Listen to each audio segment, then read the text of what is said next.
What's up and welcome to the Level Health Podcast. Today, Josh is interviewing Brittany Kohnke. Brittany is a personal trainer and strength coach, but she started off her fitness career as a PE teacher. In this episode, they're talking about bodybuilding and strength training, especially for women, the evolution of her fitness career, and how her approach to working with people has changed over time. Big thanks to Brittany for coming on our show. You can follow her on Instagram at Brittany_Kohnke. We'll have that linked in the description below.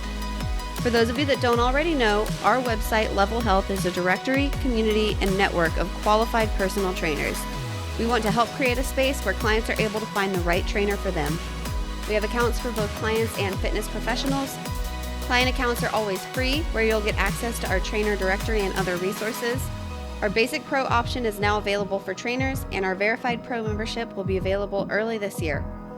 We also have a brand new free membership option for personal trainers that want access to our growing list of discounts and resources. If you haven't signed up already, head over to levelhealth.net and set up your membership. Thanks for listening, and if you have a second, we would love it if you gave us a rating and review so that our podcast and the professionals we interview can get more exposure. You can also subscribe so you don't miss any of our new content. Thanks, and we hope you enjoyed the episode. Awesome. All right, Brittany. Well, thank you very much for joining me today. It's always awesome to talk with another personal trainer and really try to tackle some of these really kind of big issues and stuff that needs to be talked about a little bit more. And we have a couple things on the agenda today. And I wanted to start with just what I always ask people right out the gate. Can you give us some background on who you are and why you do what you do? Sure. So Brittany Kohnke, personal trainer, strength coach out of Temecula, California. My journey started right after college. I was a college athlete, and then once that was done, it was kind of like, well, what's next? So this was back in 2005. I embarked on my first bodybuilding competition. I did figure competitions. So that first experience was like most back then. Here's your meal plan of eating the same foods, do 2 hours of cardio, and basically, run yourself into the ground to step on stage and be half naked. And unfortunately, that whole experience really spiraled me into a very dark place afterwards. I was only 21 years old, so I was such a baby too. But depression, eating disorder, the whole 9 yards. So much of my 20s was spent in the bars and out of the gym. So when I finally got back to a place of health, that was probably the end of my 20s. And it was by account of my friend who suggested I try this thing called CrossFit.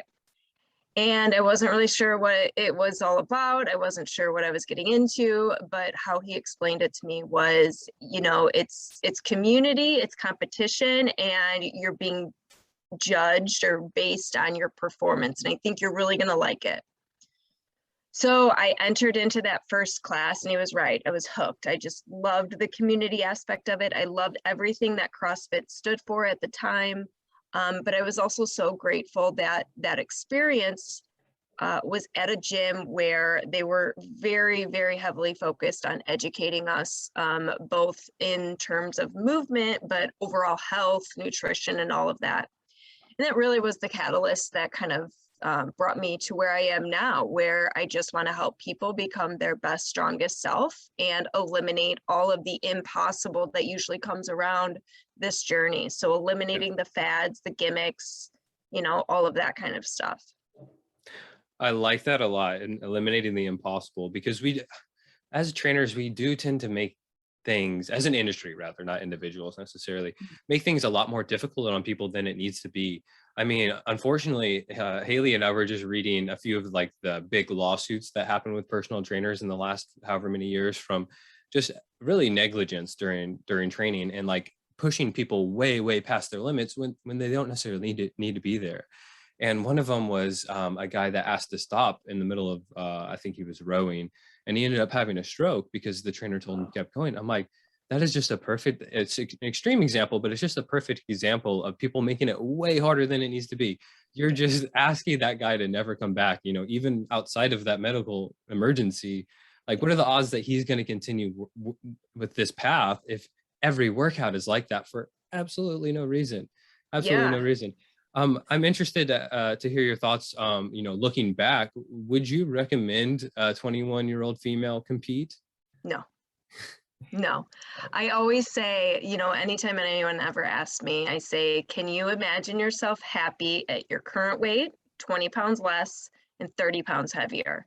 And if you can't say yes to all three of those, then you're not in a good headspace to do so. I also was competing at a time where there was no flexible dieting. There was no, social media was in its infancy. So a lot of the things that we did back then, was the typical bro way of doing things. And I'm fortunate because it did, like I said, catapult me into this path. But, I guess my big gripe with competing is that people look at it as a way to like get fit and healthy. And, I know there are so many people that have been in the industry that could probably support what I'm about to say. You are the least healthiest you are going to be if you embark on that journey. Like, that's just a fact. Yeah. I mean, I've only did one physique competition, but I was, there's no way for me to actually know this, but I would say sub 8% body fat. And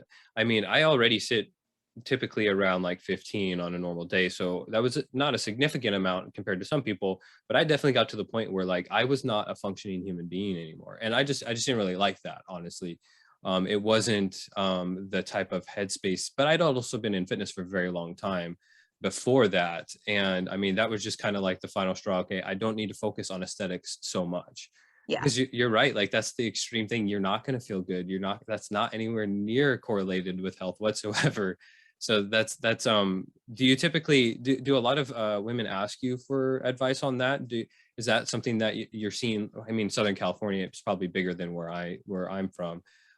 Is it big down there still, females competing? It is, but you know what? I'll be honest. I've never really marketed myself as someone to be helping someone on that journey. I've been very much removed from it. I think one day I will step back on stage, but I don't market myself as like a coach. To be honest, I don't know that I would feel comfortable enough to do so. That's definitely a minefield. Like no matter how much you're aware of all of the psychological obstacles and stuff like that, I mean, at some point, people are pushing past that. They're pushing past the warning signs. And Right. You're right. That maybe not something that you necessarily would want to do. Because we have this kind of theoretical way to do it that is the least harmful way possible, but the odds of that being able to be applied to somebody may not be, very high. Yeah. You got out of that to go into CrossFit. What was it about CrossFit besides the community? I mean, CrossFit was my first introduction to actually applying like actual compound lifts. Probably too much compound lifts, too much squats, too much deadlifts, but I mean, those kinds of movements that I was strictly bodybuilding focused for a very long time, which was dumb because I was a kid and I was doing what these, elite bodybuilders were doing. Anyway, so I also transitioned into CrossFit. I never actually went to a gym or anything. It was just big in the military. So it was kind of part of the community there.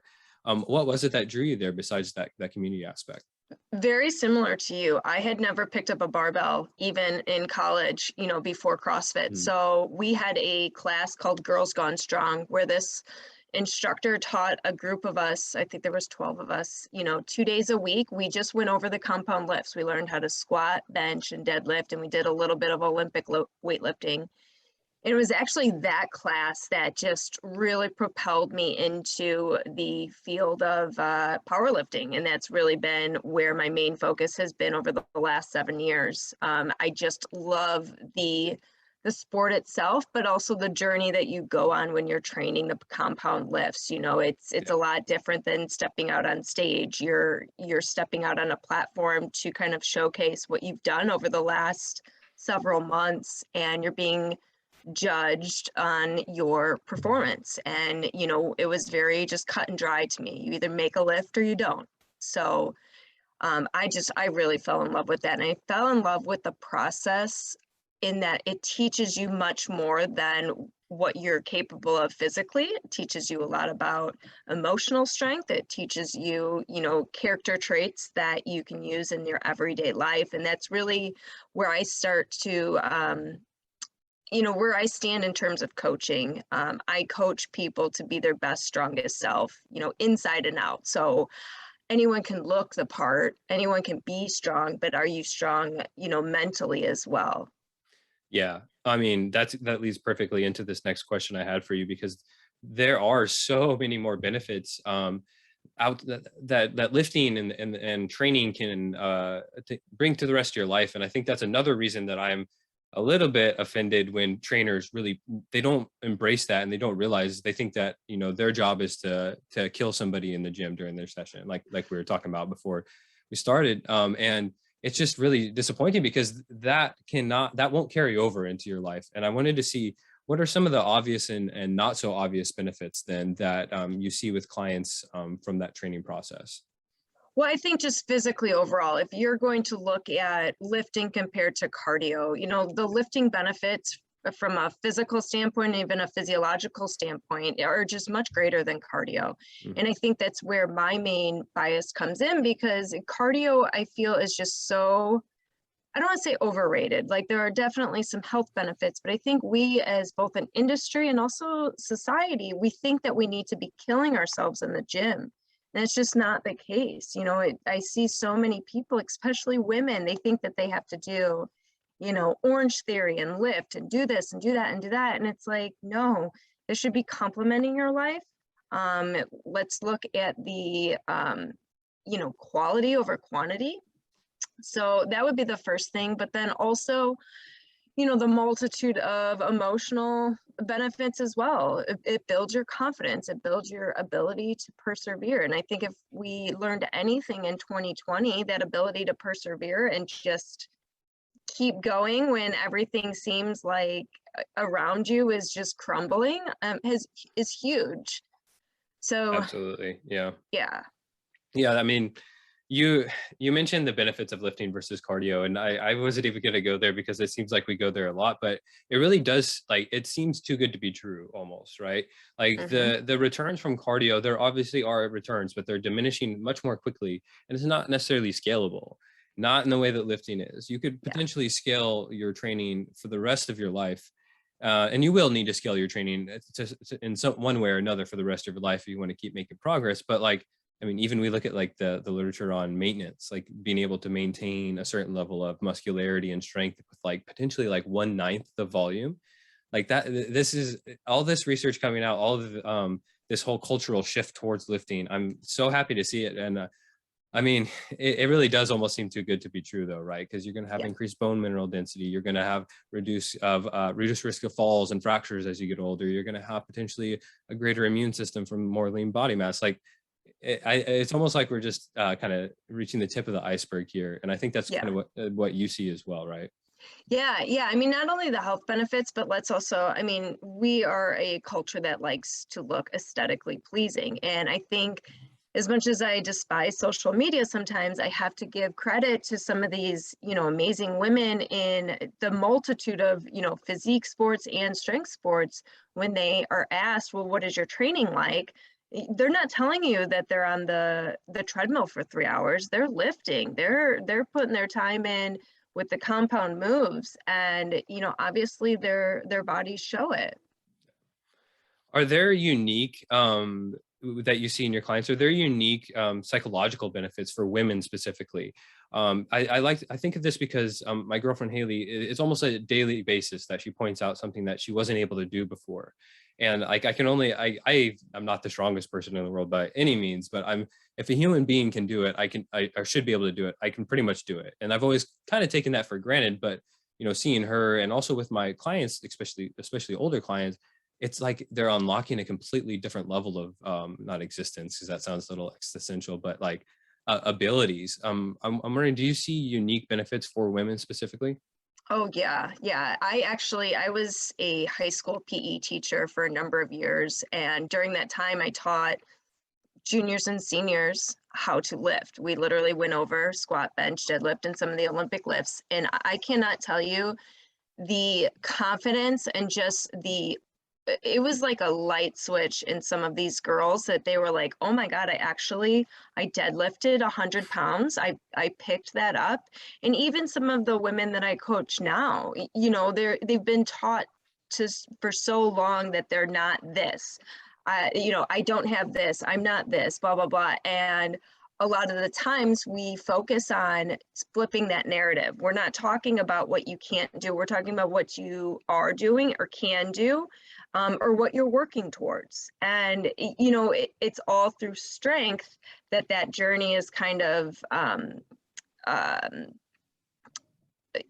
developed, so to speak.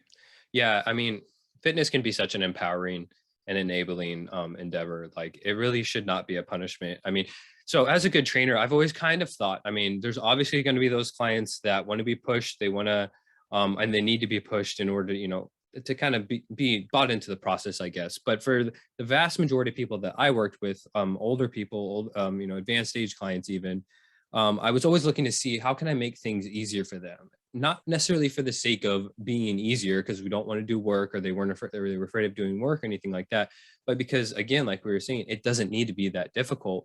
And also, I mean, we love fitness as trainers. We made it a part of our life, but everybody knows it's not the most important thing in their life. And I think that's an important step for a lot of trainers to make, is to realize that. So kind of in that vein, trying to make things as easy as possible, what are some ways that you enable clients to achieve their goals without it taking over their entire life? I think first and foremost, you have to have the client say why they're doing this, because that is the key piece of the puzzle, not only for you as a trainer, but for them. If they don't know why they're doing this, there's going to come those times where they don't want to do it. And sometimes just reminding them of that why is enough. And then also for you as a trainer, then you have the understanding of where this client is and where they expect to go. So it's also, leveling of expectation and reality. I think, like you said, us trainers, like we get super involved in this. We want to have this grand transformation for all of our clients, but the client may just want to be able to play with their kids and not get tired. They might not even care about weight loss. And I think that's another thing that industry really over glamorizes, is that everyone should be on this weight loss journey. And it's just not true. Not everyone cares, and that they shouldn't be shamed for that. And also, trainers should be able to adequately portray those transformations without having to have a transformation pic. Mm-hmm. Yeah, that's one of those, I don't want to say they're never done without malice, but oftentimes they are super problematic, the before and after pictures, because the worst part is the worst case scenario would be that's the survivors. That's the people that made it through their nonsense, and despite what they put them through, they were able to achieve a specific goal, a specific physique. And I mean, just for instance, when I was a Gold's Gym trainer, a younger trainer, one of my clients nearly won the Gold's Gym 12-week challenge, and he lost so much weight and he starved himself. I told him not to, but it still happened. And I didn't see that as much of an issue. I was like, he's chasing his goals. But I mean, looking back, that was one of the more problematic things that I've ever done personally, because then people were asking me, what did he do to get there? And I'm like, well, he pretty much starved himself for a while and did way too much cardio.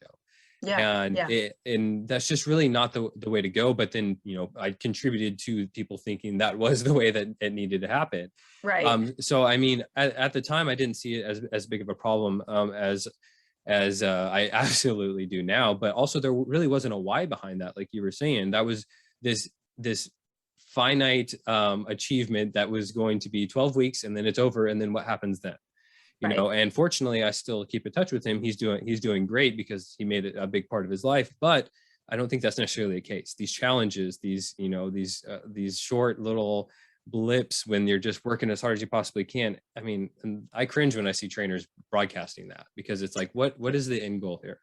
Like, are we trying to make them temporarily lighter, or are we trying to make some long-term changes? Because if we want to be taken a little bit more seriously across the health and fitness industries, we need to stop doing those very transient and really honestly harmful practices. I agree. In your opinion, do people typically know their why right out the gate? Or do you have to dig a little bit? It just depends on the person. Yeah, no, they don't know.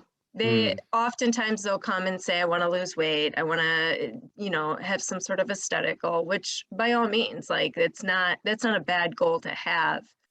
But I think sometimes we as trainers just take that for surface level, and that's where we have to have these deeper conversations and understand, why do you want that? Do you want to look a certain way because you don't feel confident and you think looking a certain way is going to give you that confidence? Are you not happy? Does your spouse not provide intimacy for you? Whatever it may be. I think that's also an indicator of a good trainer, someone that's going to push those boundaries a little bit and ask those tough questions that people just may not ask themselves on their own. Yeah, you definitely have to dig a little bit. And I don't even necessarily know if it's obviously reading some books like about motivational interviewing and things like that will definitely be helpful. But I don't even know if it's about applying a specific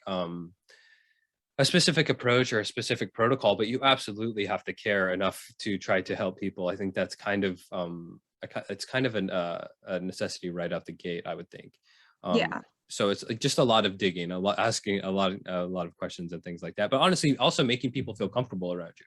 So if you have this this adversarial, this very dictate, I can't say that word, authoritarian, I can say that word. Yeah.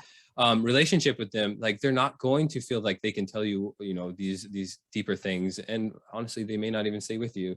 So it's not a surprise that these conversations keep coming back to like learning how to talk with people and actually caring about them. Yeah, and I mean, I always say too, like you guys are interviewing each other when it comes to this because it is a relationship. Yep. Not every trainer is good for every client, and not every client is good for every trainer. And what I think the industry is starting to realize is that training goes beyond I'm not just here to be your cheerleader. I'm not here to count reps. I'm not here just to make a program. Like, I'm here to come in during times where you may not have accountability, or you may be dealing with something emotional, and I need to make sure that we're, taking care of life stuff, but also staying on the path towards our goals. And oftentimes, it's like you said, it's a character thing where we have to make sure that we're meshing our characters, but also that we're asking these deep questions and that we are looking beyond the surface. And I think, with what you guys are doing and a lot of the other trainers out there, I think that's where we're really trying to transform the industry. It's not just a transformation pick. It's not just aesthetics. It's not just weight loss or whatever. We're starting to go deeper, and 2020, I think, really kind of highlighted a lot of this for a lot of people. Absolutely. Yeah. I mean, I've been talking to a few people specifically about what the fitness industry is going to look like coming out of this pandemic. And a lot of people are very hopeful. I think that there are a lot of people out there. I mean, we started Level really discouraged just because we worked up to the point where I was a part owner of a gym. I was managing it. I thought that that's how we were going to affect change, at least locally. But still, there are market forces that are almost have too much momentum currently. I mean, the eyes are going to the people with the most follows, the most, the most likes, whoever can have the coolest TikTok, whatever it is. So it's definitely going to take some work. And I mean, it's going to be up to the individual trainers at the end of the day. Right. Because there is that temptation. There certainly is that temptation. I mean, I still get advertisements on YouTube for this, start selling big ticket training, make $30,000 a month in your first month. It's like, okay, that's definitely not a good way to go. And I don't think that these things happen right away, though. I think you absolutely have to evolve as a trainer. And that's my next question, because I absolutely love to hear, how has your approach to working with clients just evolved over your career? I go deeper, I have to admit. I mean, I think that I was much like you. I was a young trainer.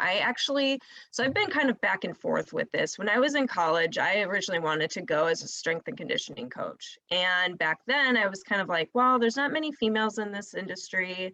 It's a hard, job just in general, 14, 15-hour days.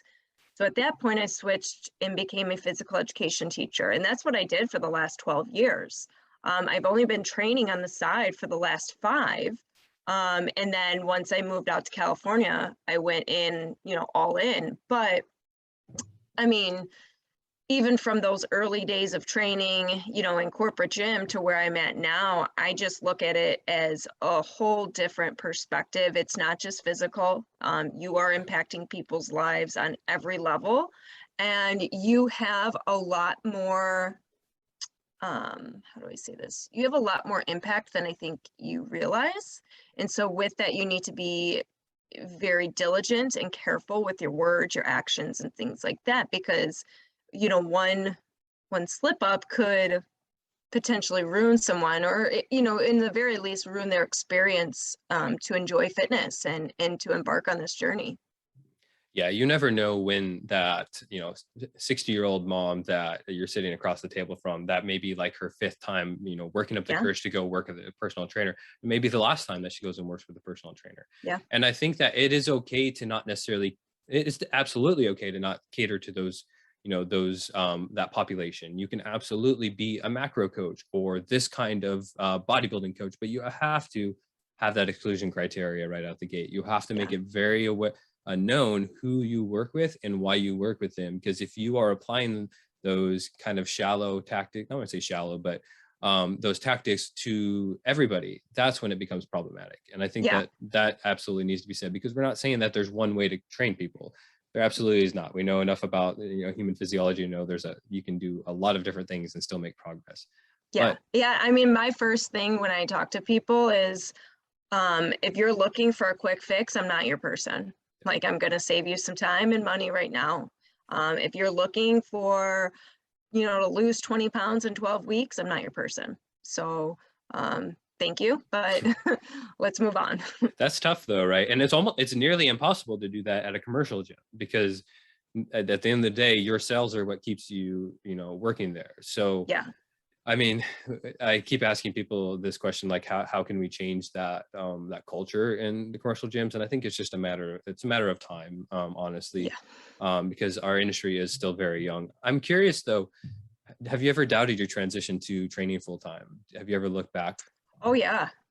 I mean, I think if you don't doubt some of it, like, are you really on the right path? And I think it's probably more indicator of just the kind of person I am. I always want to make sure that I'm giving the best quality service, that I'm being the best that I could be. And so there's always a little bit of a shadow of a doubt, like, can I be doing more? Is this really what should I be doing? It's been a huge shift also. I mean, I went from a 9 to 5, basically, very secure job, to I'm going to be now self-employed. Yeah. So it's definitely been a challenge in that regard, but at the same time, I know that I'm still teaching, I'm still impacting in the same way, but now I have an opportunity to impact on a much bigger level. What are some tools and resources that helped you with that transition? You mentioned, you're going to be self-employed. Was there any, business communication tools that you used? Yeah, I mean, honestly, I've been surrounded by some pretty great mentors, even just over the years. So I was able to learn while still teaching from some of those mentors, but then also, there's tons of resources on the internet.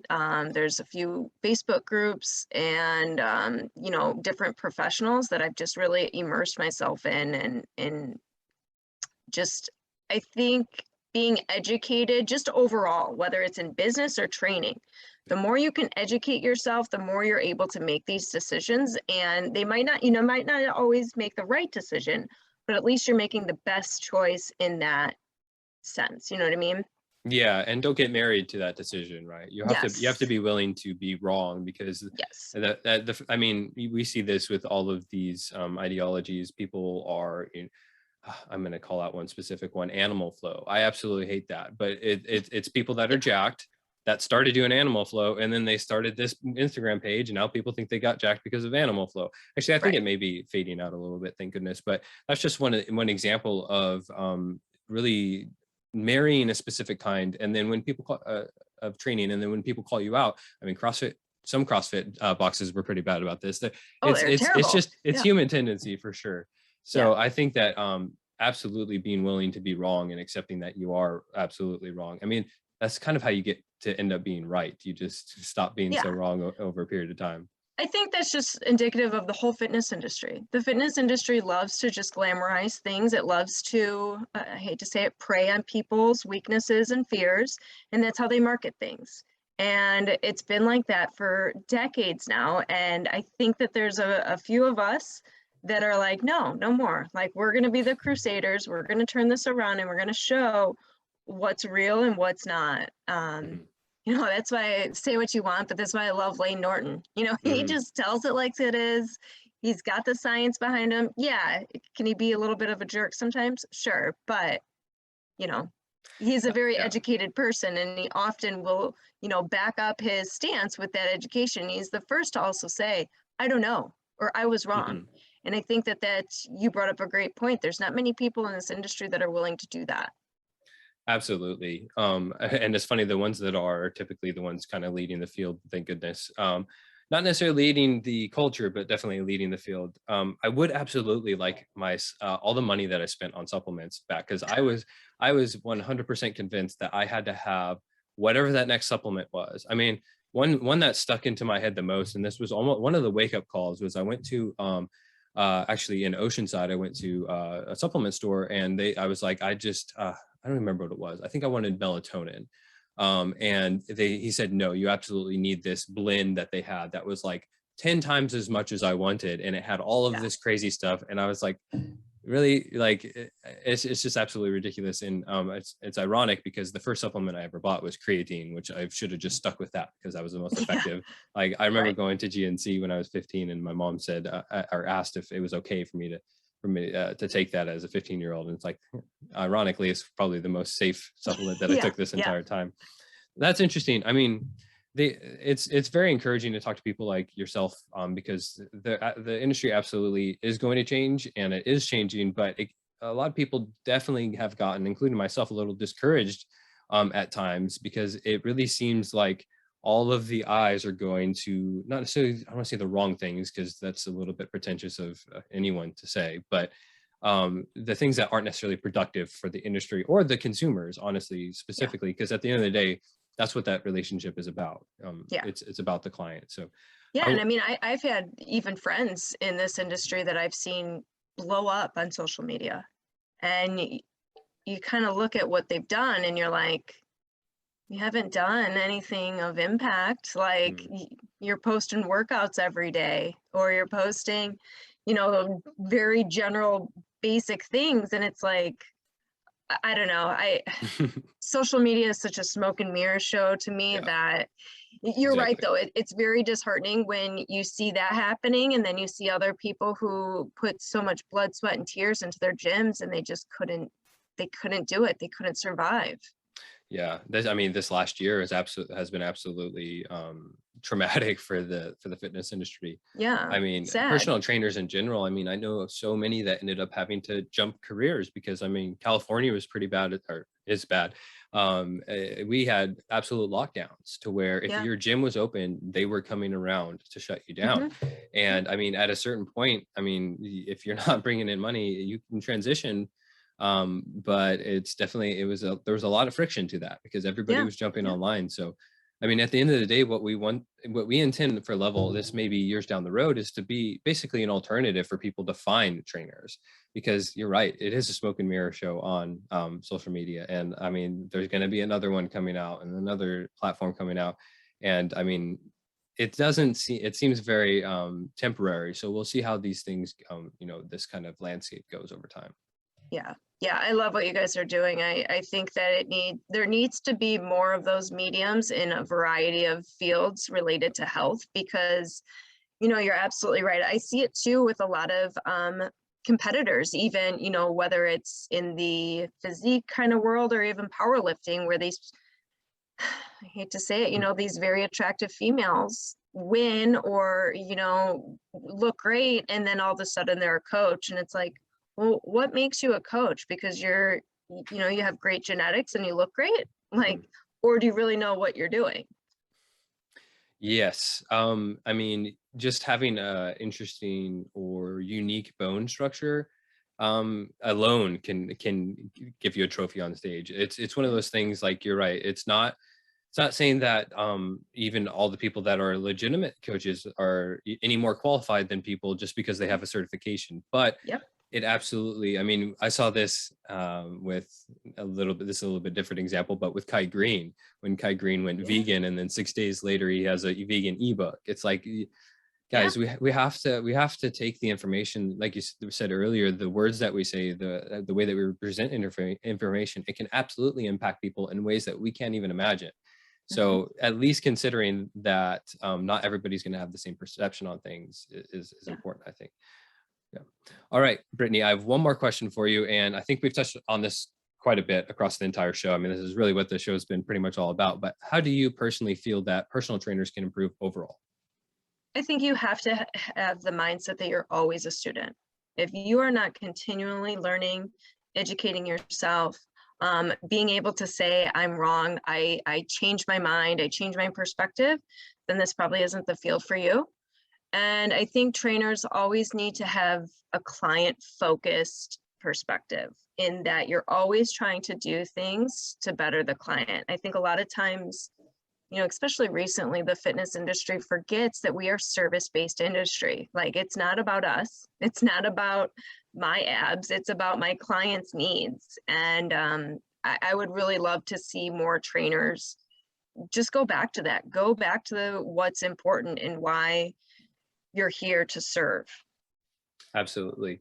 You said a student mindset. I completely agree with that. I'm curious though, what are you working on right now? What is your focus? Because I tend to focus on one specific thing for a little bit, learn as much as I can and move on, instead of trying to jump all around. What are you working on currently? So I want to become more educated in to be honest, older women in the perimenopause, menopause state. I actually am reading a book right now, and there's a lot of things about those two stages of life that you don't realize how much it impacts the overall health of the woman. So I'm just trying to really focus on that. I'd love to find some seminars to get back to next year. When was it? 2019. I did a pretty good number on just going to different barbell-based seminars, kilo strength, juggernaut. I would love to go back to those, and even looking into active life professionals. They have like a immersion course that talks about, what we can do, not only to be a better trainer, but to provide, to be better in business and things like that. So that's kind of where I'm at. It's just these like next level type course offerings or whatnot. That's awesome. Yeah, I mean, we're doing our very best to kind of partner with a lot of these seminars and conferences, because we want to be really a kind of a middleman for resources for people. So I may ask you for a list of, some of the ones that you recommend, and I'll try to reach out and see if we can get something hooked up with them. But yeah, awesome. Awesome, Brittany. This was a great conversation. I very much appreciate you coming on, and we hope to talk to you again sometime soon. Yeah, I loved it. Thank you. Thank you.